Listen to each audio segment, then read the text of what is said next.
Buenos días, hermanos, a cada uno de ustedes. Eh, qué rico se siente el clima allá afuera, ¿verdad? Ni calor, ni frío. Le estamos dando la bienvenida ya casi a la primavera. Y luego, si tú eres de las personas que te gusta ir a la playa, yo me imagino que ya estás ansioso para que tus pies toquen las olas del mar, ¿verdad? Vamos a abrir nuestras Biblias, hermanos, en 2 de Tesalonicenses, del versículo 1 al versículo 4. Y cuando todo lo tengan, nos ponemos de pie para darle reverencia a su palabra. Esto es un tema demasiado, podríamos decir, controversial, un tema donde muchas iglesias de alguna manera cometen muchos errores al interpretarlo, y muchas de las veces nosotros mismos, inclusive cristianos, tenemos una gran comezón por conocer el tiempo del fin de los tiempos. Vamos a leerlo en el nombre del Padre, del Hijo y del Espíritu Santo. Ahora bien, hermanos, en cuanto a la venida de nuestro Señor Jesucristo y a nuestra reunión con Él, les pedimos que no pierdan la cabeza ni se alarmen por ciertas profecías, ni por mensajes orales o escritos supuestamente nuestros que digan, ya llegó el día del Señor. No se dejen engañar de ninguna manera, porque primero tiene que llegar la rebelión contra Dios y manifestarse el hombre de maldad, el que está destinado a la destrucción. Versículo 4. Este se opone y se levanta contra todo lo que lleva el nombre de Dios o es objeto de adoración, hasta el punto de adueñarse del templo de Dios y pretender ser Dios. Vamos a orar. Padre lleno de gracia y misericordia, cuán bondadoso eres, Señor, de que nos permites estar aquí un día más. Sin duda alguna, Padre, hoy vamos a estar mirando un pasaje demasiado importante para nuestra fe. Muchos de nosotros, Padre, e inclusive personas, Señor, tienen una gran, podríamos decirlo, comezón de conocer cuándo va a ser el fin de los tiempos, cuándo va a ser el día en que llegue ese día conocido como el día del Señor. Y Padre, sabemos que ese día vendrá, sabemos que ese día tiene que llegar. Y aunque nosotros no lo conocemos, Padre, nosotros, Señor, tenemos que preocuparnos por nuestra santidad. Padre, yo te quiero pedir por los labios de este expositor, Señor, que tú, Padre, le des la sabiduría, Padre, para exponer este tema fielmente, Señor, conforme a tu palabra. Y todo te lo pedimos en el nombre de tu Hijo Cristo Jesús. Amén. Pueden tomar asiento, hermanos. La semana pasada nosotros estuvimos contemplando, podríamos decirlo, una verdad demasiado gloriosa. En el capítulo 1, el apóstol Pablo había levantado nuestros ojos hacia el día de la venida de Cristo, y nosotros vimos que ese día va a traer dos realidades eternas. Por un lado, aquellos que no obedecen el evangelio van a tener que enfrentar el juicio de Dios. Pero por el otro lado, nosotros vimos que Cristo va a glorificar a sus santos y Él va a ser glorificado en sus santos. Y no solamente eso, sino que en ese día Él va a ser admirado entre todos los que han creído. Ese será el día, mis hermanos, en que todo el universo entero va a ver por primera vez la perfecta obra de la gracia de Dios en los redimidos. Pero ahora Pablo en el capítulo 2 de alguna manera cambia el enfoque. ¿Okay? Pablo ya nos mostró en el capítulo 1 cuáles son las dos realidades que van a suceder cuando Cristo venga. Y ahora de una manera él hace que nuestra mirada la volteemos a otro lugar. Porque mientras los creyentes estaban esperando ese día glorioso, algo estaba sucediendo en la iglesia de Tesalónica. Algunas personas habían comenzado a ser confundidas Hubo otro grupo de personas que empezó a confundirlos a los hermanos de Tesalónica, los empezaron a alarmar, los empezaron a engañar acerca del regreso de Cristo. Entonces había personas quienes estaban diciendo que el día del Señor ya había llegado. ¿Ok? Esa es la urgencia con la que Pablo ahora se mira con la tarea de escribir esta segunda carta y al mismo tiempo tomarse el tiempo de escribir, de alguna manera darnos a entender en el capítulo 2 lo que tiene que suceder. Entonces, imaginen el efecto que tuvo esas palabras en la iglesia de Tesalónica. De aquellas personas, podríamos decirlo, aquellos engañadores que se les ocurrió decir que el día del Señor ya había llegado. Creyentes que ya estaban sufriendo persecución, creyentes que estaban esperando la venida de Cristo y ahora alguien llega y les dice, ustedes ya están en el día del Señor. Es por eso que están enfrentando la persecución que están enfrentando hoy en día. Eso produjo dentro de los hermanos de Tesalónica confusión. Produjo de alguna manera inquietud en la iglesia. Y ahora Pablo escribe esta sección para corregir el error y para proteger a la iglesia del engaño. Y hermanos, lo que Pablo va a enseñarnos aquí no es solamente una lección de escatología. ¿A cuánto les gusta la escatología? Yo me imagino que algunos ansiosamente, con todo lo que está sucediendo a nuestro alrededor, están pensando y están diciendo, sin duda alguna, el día del Señor viene. Y sí, ya viene el día del Señor pronto. Pero lo que Pablo va a enseñarnos aquí, mis hermanos, más que nada es una advertencia pastoral demasiado seria. Porque donde quiera que el pueblo de Dios busca la verdad, mis hermanos, siempre van a haber personas tratando de distorsionar la palabra de Dios. No importa a dónde tú vayas, siempre va a haber alguien que va a tratar de distorsionar la palabra del Señor. Ahora, quiero contarles una historia para entrar a la introducción, pero quiero contarles una historia que es verdaderamente real, que sucedió en el año de 1844, cuando un predicador bautista de nombre William Miller, él comenzó a enseñar que había descubierto la fecha exacta del regreso de Cristo. Este hombre había crecido en la iglesia, ¿ok? Y él, según sus cálculos basados en el libro de Daniel, él dice que él de alguna manera tenía una pasión por estudiar Daniel.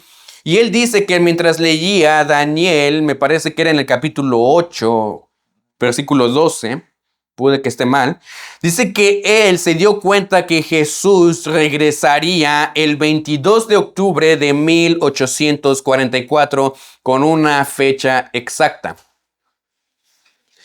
¿Ustedes qué creen que sucedió? Miles de personas creyeron. Miles. Muchos vendieron sus propiedades.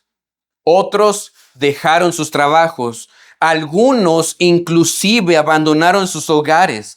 Dicen que estas personas se reunieron en las colinas, se reunieron en los campos esperando ver a Cristo descender del cielo y lamentablemente ese día no llegó Cristo. La historia recuerda ese momento y si ustedes lo buscan en Google, lo nombran como The Great Disappointment. La gran decepción, la gran desilusión. Pero lo más triste de eso vino después, porque muchos seguidores quedaron espiritualmente devastados. Algunos abandonaron completamente la fe. Otros comenzaron a reinterpretar lo que había ocurrido de alguna manera para justificar el error. Y de ese movimiento, de ese gran engaño, surgieron varios grupos religiosos que todavía existen el día de hoy, conocidos entre ellos como la Iglesia Adventista del Séptimo Día o los Adventistas Cristianos y otros movimientos derivados del llamado millerismo. Y algunos, mis hermanos, empezaron a enseñar que Cristo sí había venido en 1844, pero de una manera invisible. Otros comenzaron a desarrollar doctrinas nuevas tratando de explicar por qué la predicción había fallado. Y todo comenzó, mis hermanos, con una idea peligrosa: creer que alguien había descubierto algo que la Escritura no enseña claramente. Entonces, mis hermanos, llegar y tratar de comprender y tratar de mirar lo que la Escritura nos dice acerca de la venida de Cristo es un tema demasiado frágil.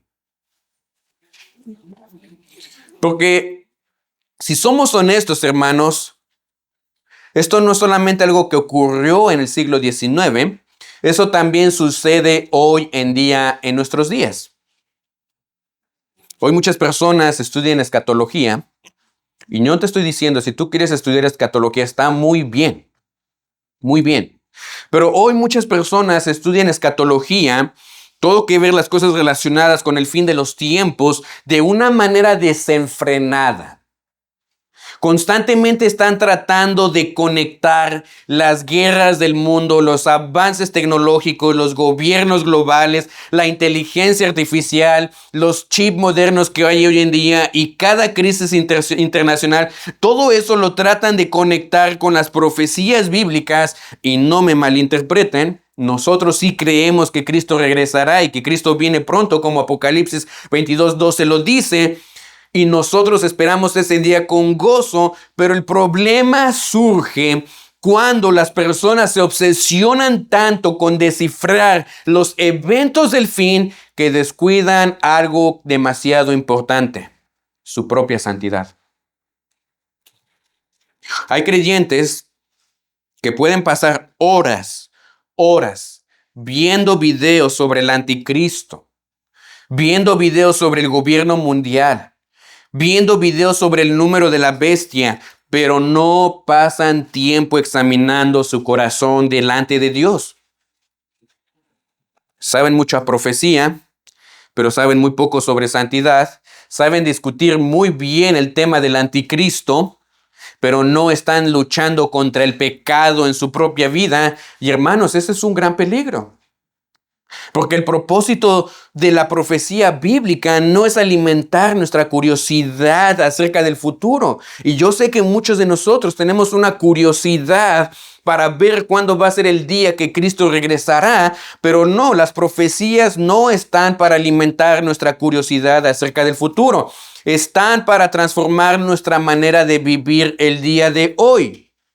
MacArthur lo exponía de esta manera: la profecía bíblica no fue dada para satisfacer nuestra curiosidad acerca del futuro, sino para motivar nuestra santidad en el presente. Así que, mi hermano, si tú tienes la curiosidad de conocer las profecías del futuro, no están para satisfacer nuestra curiosidad, sino para motivar nuestra santidad hoy en día en el presente. Y eso es exactamente lo que Pablo quiere hacer en este pasaje. Él no quiere que la iglesia esté obsesionada con el fin de los tiempos. No es lo que Pablo quiere lograr. Él quiere que la iglesia esté estable, que esté firme, que no esté sacudida por el error. Por eso Pablo escribe estas palabras. Quiero que volvamos a leer lo que dice Pablo en el segundo, ahí en el versículo 1. Pablo dice: ahora bien, hermanos, en cuanto a la venida de nuestro Señor Jesucristo y a nuestra reunión con Él, les pedimos que no pierdan la cabeza ni se alarmen por ciertas profecías ni por mensajes orales o escritos supuestamente nuestros que digan, ya llegó el día del Señor. No se dejen engañar de ninguna manera, porque primero tiene que llegar la rebelión contra Dios y manifestarse el hombre de maldad, el que está destinado a la destrucción. Este se opone y se levanta contra todo lo que lleva el nombre de Dios o es objeto de adoración, hasta el punto de adueñarse del templo de Dios y pretender ser Dios. Hermanos, si ustedes escucharon atentamente, notarán algo muy interesante. Pablo no comienza esta sección tratando de explicar todos los detalles del futuro. ¿Ok? Pablo comienza tratando de calmar a una iglesia confundida, a una iglesia que le habían llegado las noticias de que el día del Señor ya había llegado. Y Pablo corrige la confusión espiritual antes de hablar del, podríamos decirlo, del hombre de perdición o del hombre conocido como el anticristo. Pablo se preocupa por la estabilidad de la iglesia. Porque para Pablo, mis hermanos, lo más importante no es que los creyentes sepan cada detalle del futuro. Eso no es lo más importante para Pablo. Lo más importante es que no sean sacudidos en su fe. Y por eso el versículo 1 nos introduce al tema principal. Dice, hermanos, ahora bien, en cuanto a la venida de nuestro Señor Jesucristo y a nuestra reunión con Él, les pedimos que no pierdan la cabeza. Pablo comienza hablando de dos eventos relacionados muy importantes. Y mi hermano, yo sé que algunos de ustedes van a estar como, ¿qué es lo que me está diciendo el hermano? Esto tiene que ver, mi hermano, mucho con lo que tú tienes, con lo que tú quieres hacer para prepararte para la venida del Señor. Pablo dice, con respecto a la venida de nuestro Señor Jesucristo y a nuestra reunión con Él, dos eventos relacionados. Primero, la venida de nuestro Señor Jesucristo. Y la palabra que Pablo usa para descifrar la venida es la palabra griega parousia. Y esta palabra es usada en el mundo antiguo para describir la llegada oficial de un rey o de un emperador a una ciudad. Es decir, cuando aquel día glorioso venga, entonces es la venida de nuestro Señor Jesucristo. Esa palabra, mis hermanos, era para descifrar o para describir la llegada oficial de un rey. Era una llegada pública, era una llegada visible, era una llegada gloriosa, pero está hablando del momento en que Cristo regresará en gloria. Pero luego, inmediatamente, Pablo añade algo más y dice, y nuestra reunión con Él. Aquí Pablo, mis hermanos, está hablando del momento cuando los creyentes tienen que ser reunidos con Cristo. Ahora, mis hermanos, esto conecta directamente con lo que Pablo ya había explicado en la carta anterior. Si tú te acuerdas, mi hermano, nosotros habíamos visto en la primera carta, en el capítulo 4, 16 al 17, Pablo le está diciendo a los hermanos que los muertos en Cristo resucitarán primero, luego nosotros seremos arrebatados juntamente con ellos para recibir al Señor en el aire. Bueno, mis hermanos, eso es lo que Pablo les está volviendo a decir en este capítulo. El día en que Cristo regresará. Ese es el gran momento de esperanza para los creyentes. Pero el problema que estaba ocurriendo en Tesalónica allí era que algunos ya estaban diciendo que ese día ya había llegado. Ahora, yo no sé, pero yo creo que tú te imaginas. Pablo te acaba de mandar hace unos meses una carta donde ese día dice que los muertos en Cristo resucitarán primero y nosotros que nos quedamos seremos arrebatados juntamente con ellos para recibir al Señor en el aire. Yo quiero que tú te pongas a pensar si de repente llegara la noticia de que Cristo no vino, de que Cristo ya vino, perdón, y tú te quedaste. ¿Cómo te sentirías? Preocupado. Mis hermanos, era lo que estaba sucediendo aquí. Los hermanos de Tesalónica habían recibido falsas noticias de que el día del Señor ya había llegado. Y por eso Pablo comienza diciendo, hermanos, nosotros necesitamos aclarar esto. Antes de que lleguen conclusiones y lleguen este tipo de noticias, nosotros necesitamos aclarar esto. Entonces, mis hermanos, para entender este capítulo, nosotros tenemos que entender primero que nada, ¿qué es el día del Señor? Bueno, mis hermanos, el día del Señor es una expresión que aparece muchas veces en el Antiguo Testamento. ¿Okay? Los profetas la usaban para describir un momento cuando Dios tenía que intervenir en la historia humana para traer juicio y salvación. Joel, capítulo 2, versículo 31 nos dice que el sol se convertirá en tinieblas antes que venga el grande y terrible día del Señor. Otro ejemplo, Sofonías, capítulo 1, versículo 14 dice, cercano está el gran día del Señor. Día de ira será aquel día. Entonces, en el Antiguo Testamento, el día del Señor estaba relacionado con un día en el que Dios tenía que intervenir en la historia humana para traer juicio y salvación. Ahora, el día del Señor, mis hermanos, no es un día de 24 horas, ¿ok? Es un periodo de intervención divina en el cual Dios va a juzgar el pecado. Es el día en el que Dios va a derrotar a sus enemigos y es el día en el que Dios va a establecer su reino por fin. Ahora, en el Nuevo Testamento, esa expresión se conecta con los eventos finales de la historia. El juicio de Dios.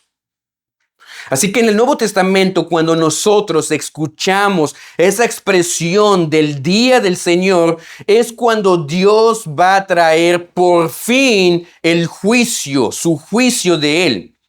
Va a ser el día en el que Dios va a traer la derrota final del mal. Y el establecimiento va a ser cuando Dios por fin va a traer el establecimiento del reino de Cristo. Pero algunos, mis hermanos, estaban diciendo en Tesalónica que ese día ya había comenzado. Y Pablo les dice, hermanos, no es así. Eso no es posible. No es posible que el día del Señor ya haya llegado.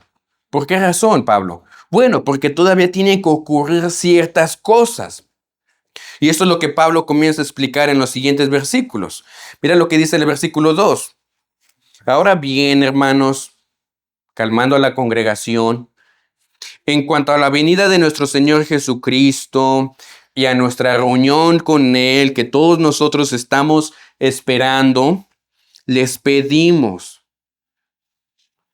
que no pierdan la cabeza ni se alarmen por ciertas profecías, ni por mensajes orales escritos supuestamente nuestros que digan ya llegó el día del Señor.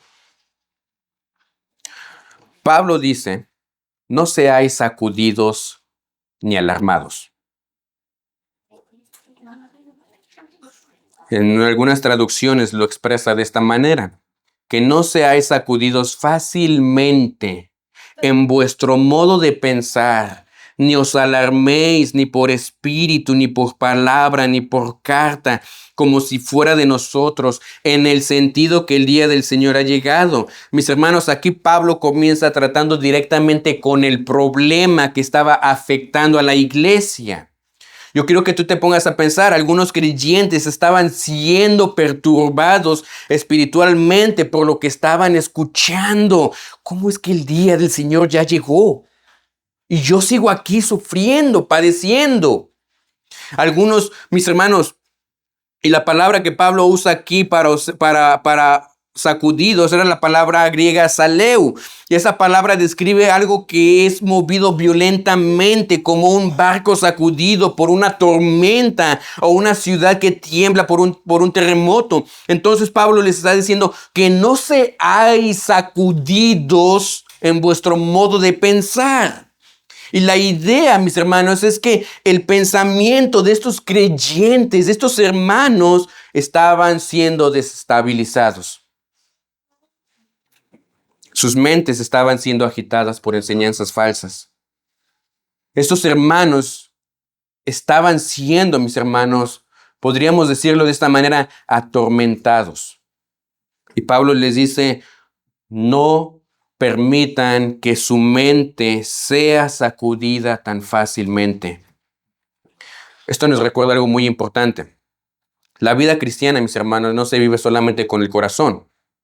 La vida cristiana también se vive con la mente renovada por la verdad.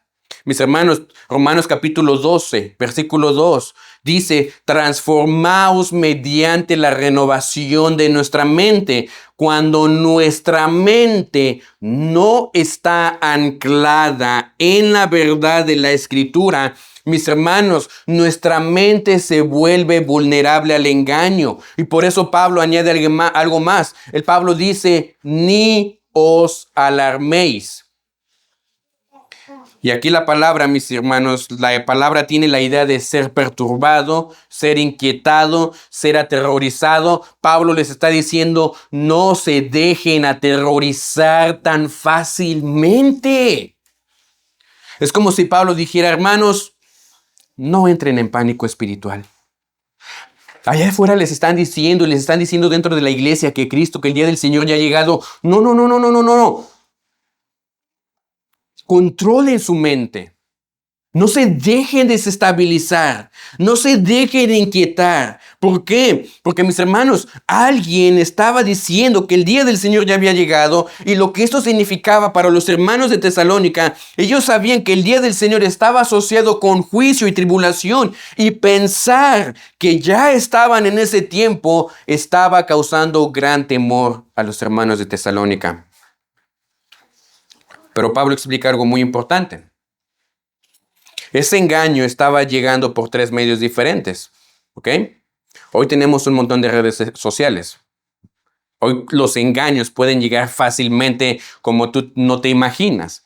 Y más con la inteligencia artificial que altera los videos hoy en día, hoy ese tipo de engaños puede llegar como no te imaginas. Pueden clonar tu voz para decir algo que no dijiste. Eso es peligroso. En ese tiempo, Pablo les advierte de 3 medios diferentes. Pablo les dice, hermanos, no se dejen engañar por el Espíritu. Esto probablemente, mis hermanos, se refiere a las personas que afirmaban que habían recibido una revelación espiritual. En otras palabras, había personas que probablemente estaban diciendo, Dios me mostró esto. O personas que probablemente estaban diciendo, el Espíritu me reveló aquello. Pero mis hermanos, la Escritura es clara y nos enseña que no todo lo que alguien llama revelación viene de parte de Dios.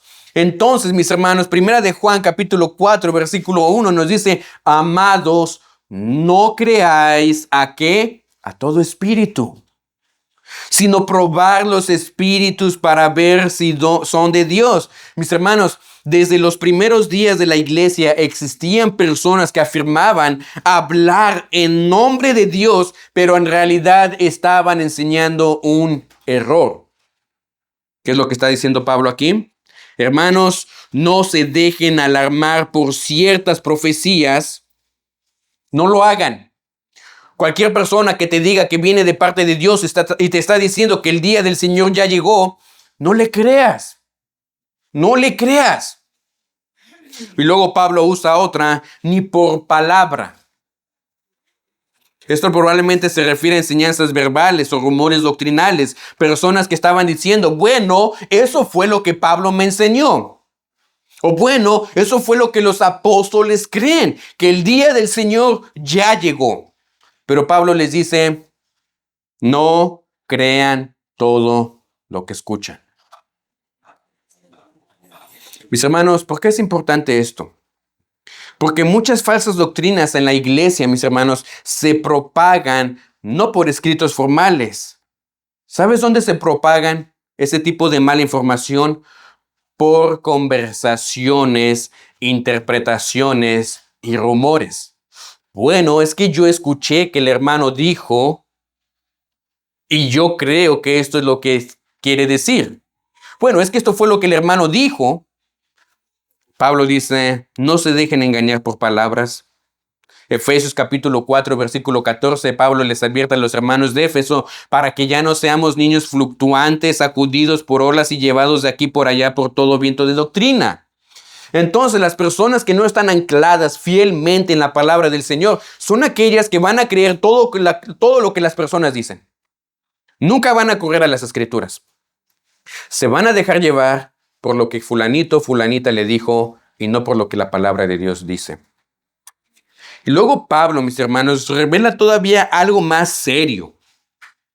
Pablo dice, ni por carta como si fuera de nosotros. Mis hermanos, aparentemente alguien, y no voy a decir quién, porque no sé quién fue, pero aparentemente alguien había falsificado una carta de Pablo pretendiendo que provenía de él, diciendo que el día del Señor ya había llegado. Mis hermanos, quiero que se imaginen eso. Una carta circulando en la iglesia diciendo, esta carta viene de Pablo y está enseñando que el día del Señor ya había llegado. Por eso Pablo quiere que los creyentes aprendan algo muy importante. No todo lo que parece espiritual, no todo lo que parece apostólico, no todo lo que parece bíblico realmente lo es. No lo es. ¿Qué tenemos que hacer nosotros como iglesia? Bueno, la palabra de Dios dice que los hermanos de Berea, que eran nobles, ¿por qué? Examinaban cada día las escrituras para ver si estas eran ciertas. Entonces, mis hermanos, nuestro trabajo, no solamente el mío, sino tu trabajo también como hermano en Cristo y la responsabilidad de cada uno de nosotros es que nosotros seamos como los hermanos de Berea, que podamos examinar cada día las escrituras para ver si estas son ciertas. Ahora, después de Pablo advertirles acerca del engaño, Pablo establece un principio muy claro y dice, bueno, si alguien dice que el día del Señor llegó, esa enseñanza no puede ser correcta.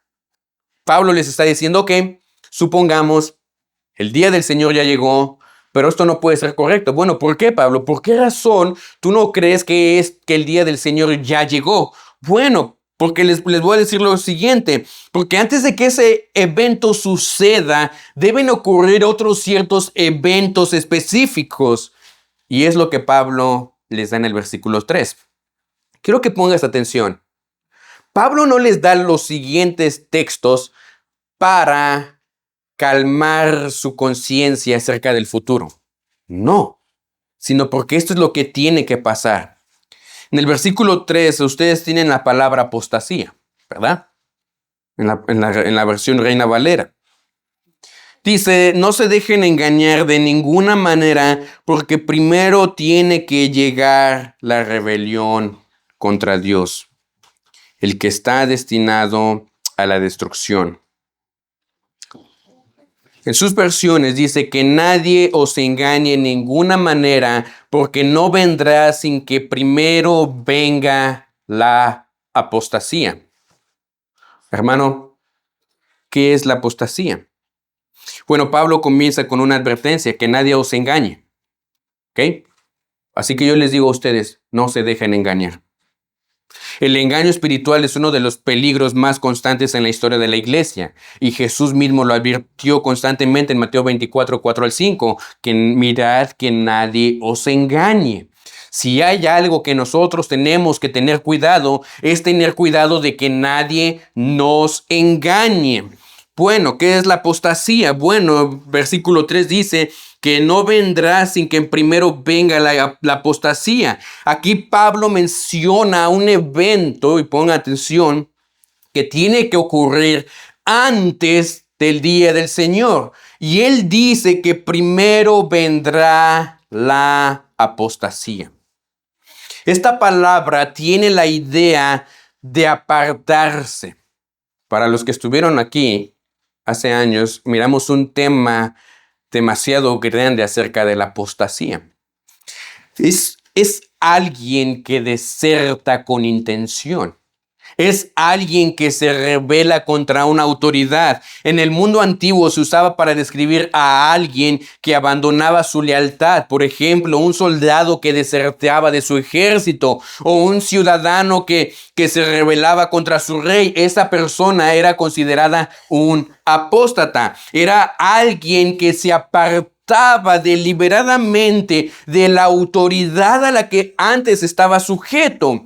Ahora, cuando la Biblia usa esta palabra en un contexto espiritual, se refiere a algo muy serio. Se refiere a personas que se apartan de la verdad de Dios deliberadamente. Pero es importante entender algo.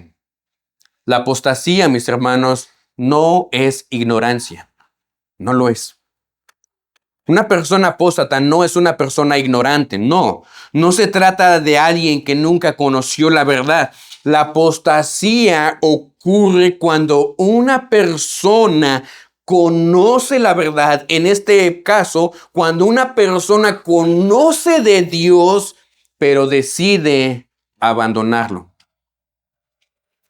Es una persona que estuvo expuesta al evangelio. Es una persona que escuchó la verdad, que incluso profesó creer en la palabra, pero con el tiempo decidió rechazarla, lo que antes él afirmaba. Y la Biblia habla de estos en varios lugares. Primera de Timoteo capítulo 4, versículo 1 dice, en los últimos tiempos, algunos que apostatarán de la fe. Y noten lo que dice el texto. No dice que abandonarán una filosofía, no dice que abandonarán una religión, dice que apostatarán de la fe. No sé cómo nombrarle a este tipo de personas. Podríamos decir que eran personas que se miraban fieles en la iglesia, pero lo abandonaron deliberadamente. Hebreos capítulo 3, versículo 12. Mirad, hermanos, que no haya ninguno de vosotros con corazón malo de incredulidad para apartarse, para apostatar del Dios vivo. La palabra apartarse aquí, mis hermanos, implica la misma idea. Es un alejamiento deliberado de Dios.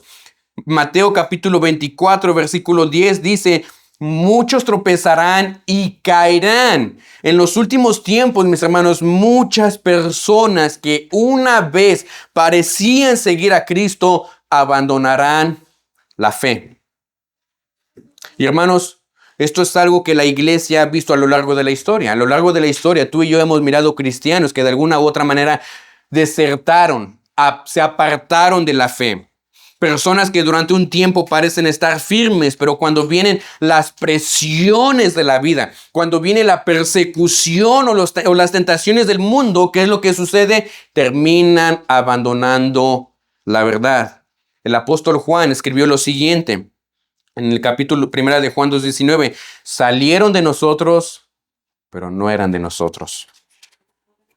En otras palabras, su abandono de la fe, el ellos abandonar la fe reveló algo en sus corazones, que su fe nunca fue genuina.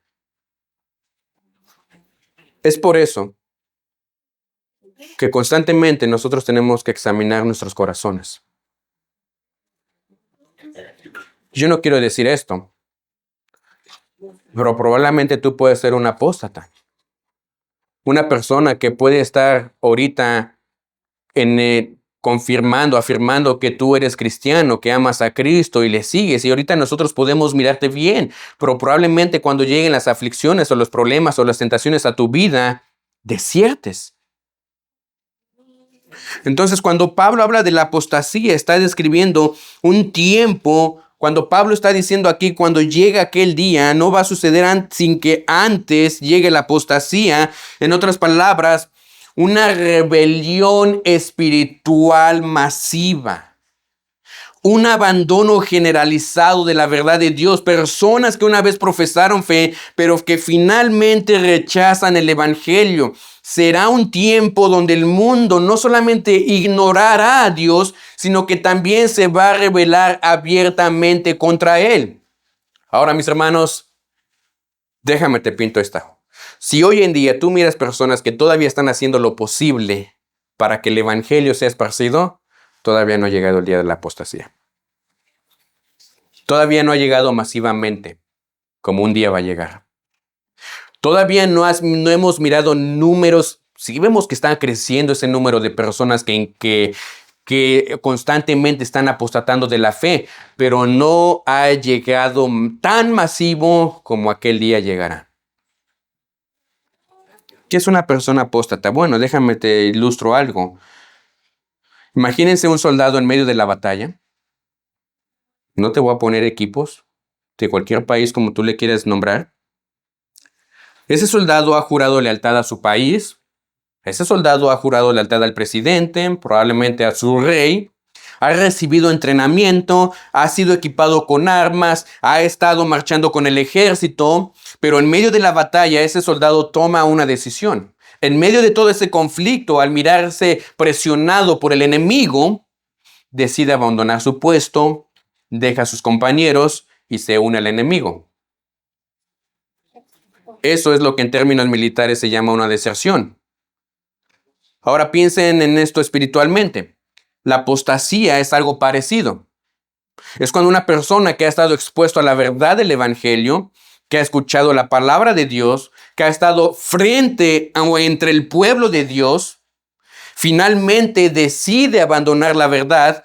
Y no es simplemente alguien que nunca conoció el evangelio, es alguien que convivió con nosotros, alguien que estuvo cerca de la verdad, pero finalmente decide darle la espalda a Jesucristo y decide irse al mundo para pertenecer a Satanás.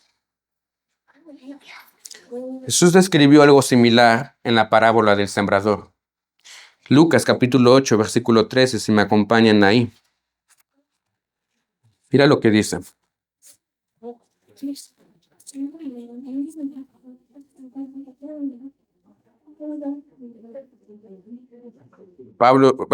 Jesús está dándonos una parábola del sembrador. En el versículo 12 dice, los que están junto al camino son los que oyen, pero luego viene el diablo y les quita la palabra del corazón, no sea que crean y se salven. Mira lo que dice el versículo 13. Los que están sobre las piedras son los que reciben la palabra con alegría cuando la oyen, pero no tienen raíz. Estos creen por algún tiempo, pero se apartan cuando llega la prueba. Este tipo de personas son personas apóstatas. Qué feo suena esa palabra, muy fuerte. Por un tiempo parecía que creían, por un tiempo parecía que estaban firmes, pero cuando vinieron las pruebas, se apartaron. Eso es apostasía. Y hermanos, esto nos recuerda algo muy importante. No basta con estar cerca de la verdad. No basta con crecer dentro de la iglesia. No basta con escuchar sermones. No basta con asistir a la iglesia. Mis hermanos, la fe verdadera persevera. La fe verdadera permanece. La fe verdadera continúa confiando en Cristo. Mateo capítulo 24, versículo 13, Jesús nos dice, el que persevere hasta el fin, ese será salvo. Mis hermanos, no solamente basta con pensar o con asistir que soy cristiano, tenemos que perseverar. El teólogo R.C. Sproul comentó algo muy sobrio acerca de este pasaje que estamos mirando.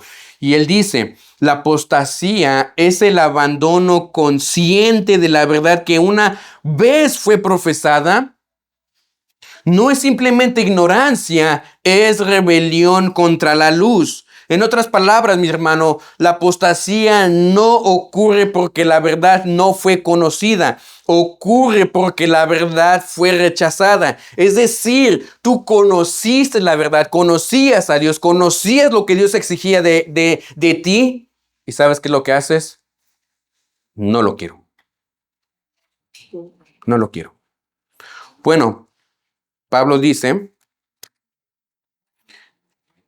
en el versículo 3, que primero tiene que llegar la rebelión contra Dios. Esa apostasía. Pablo dice que antes del día que el día del Señor ocurra, precisamente, habrá una rebelión espiritual masiva contra Dios. Una cultura que no solamente ignora la verdad, sino que se levanta activamente contra Dios. Es la máxima expresión de la rebelión humana contra Dios. Es una rebelión espiritual y la Escritura habla de ese fenómeno en varios lugares. Primera de Timoteo 4:1, en los últimos tiempos algunos apostatarán de la fe. Segunda de Timoteo 3:4, vendrá tiempos cuando no soportarán la sana doctrina. Mateo 24:12, por haberse multiplicado la maldad, el amor de muchos se enfriará. Mis hermanos, la apostasía es un abandono masivo de la verdad. Personas que una vez profesaron fe, pero que finalmente rechazaron el evangelio.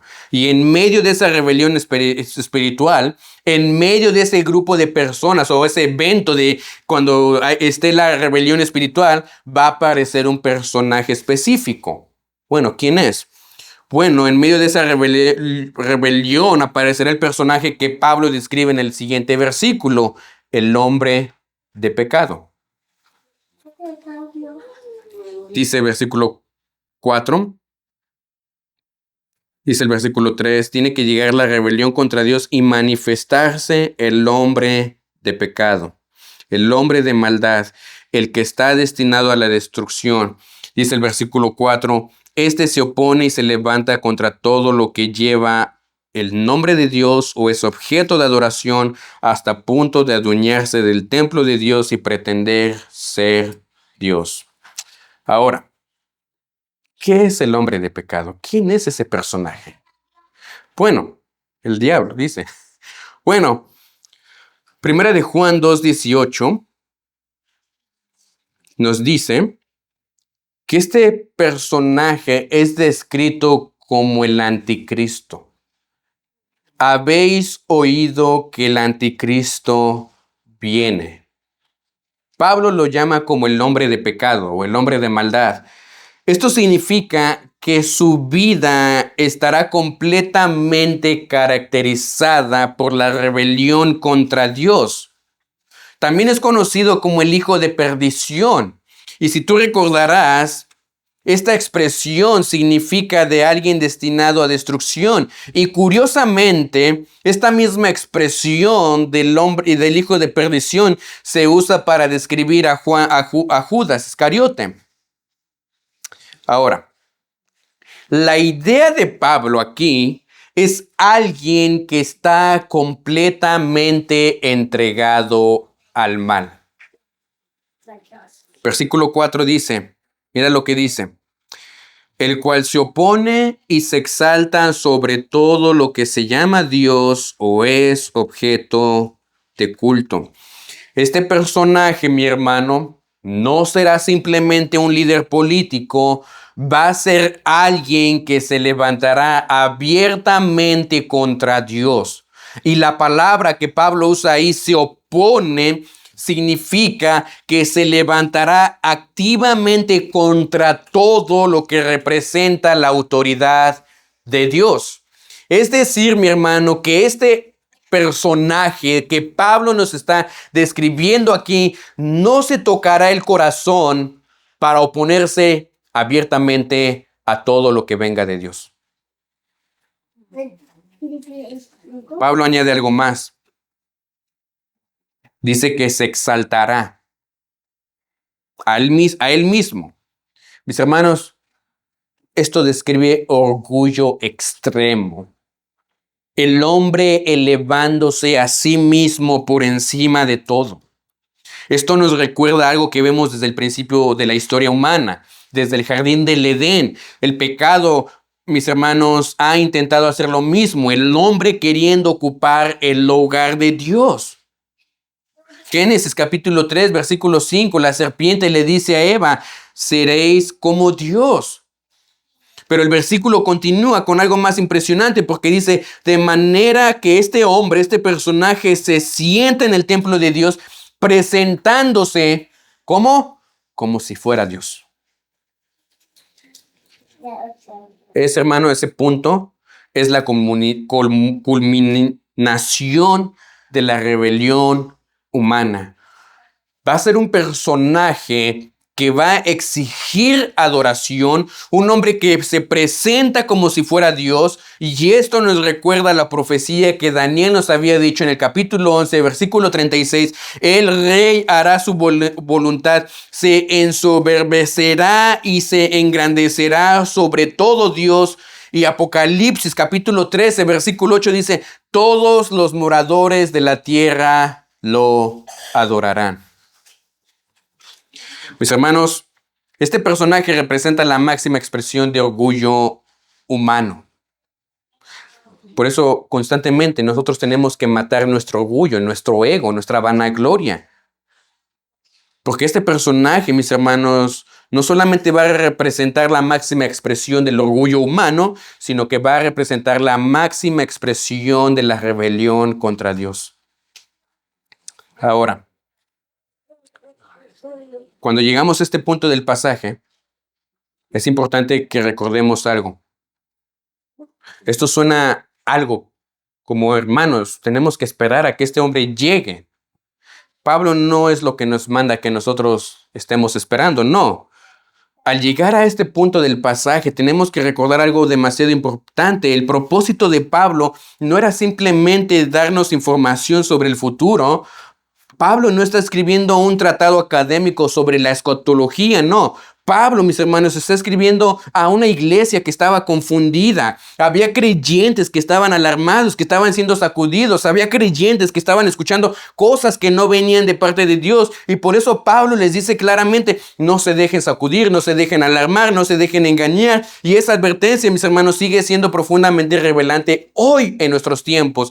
Porque aún en nuestros días todavía hay muchas voces diciendo, Dios me mostró esto, yo tuve una visión, el Señor me reveló, yo recibí una revelación especial de Dios, pero hermanos, nosotros tenemos que ser como los hermanos de Berea, tenemos que evaluar la verdad. Mis hermanos, probablemente alguien venga y te diga, bueno, yo tuve una visión de Dios. Bueno, vamos a las escrituras a ver qué me dice. Yo tuve una revelación. Vamos a las escrituras. Y hoy te digo, mi hermano, no hay revelación nueva. Ya no hay. Ya la revelación está completa. Su palabra. Si no quieren creer en su palabra, mi hermano, por más revelaciones que tú traigas de sueños o de visiones, no es necesario. Aquí está su palabra. Ahora, Isaías capítulo 8, versículo 20 dice, hay a la ley y al testimonio. Si no hablan conforme a esta palabra, es porque no hay para ellos amanecer. Mis hermanos, una persona que no habla conforme a la palabra de Dios es peligroso. La autoridad final de la iglesia, mis hermanos, no son las experiencias.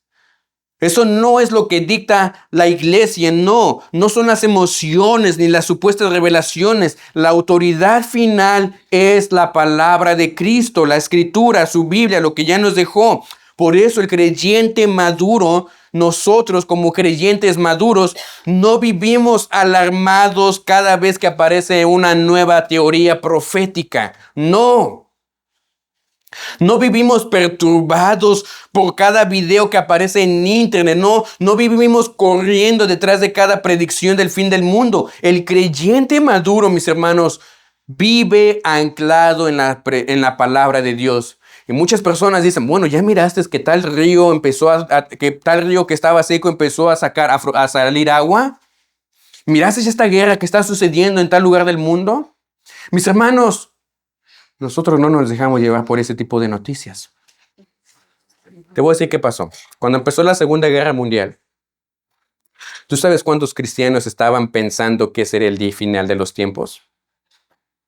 Y fue. Cuando empezó a salir el César, muchos creyentes de aquella época empezaron a creer que el César era el anticristo, porque tenían su moneda. Y era la única moneda que se podía usar en su época. Mis hermanos, van a venir un montón de noticias falsas. Probablemente muchas de esas tengan que ver con la palabra, pero nosotros no nos dejamos mover por eso. No.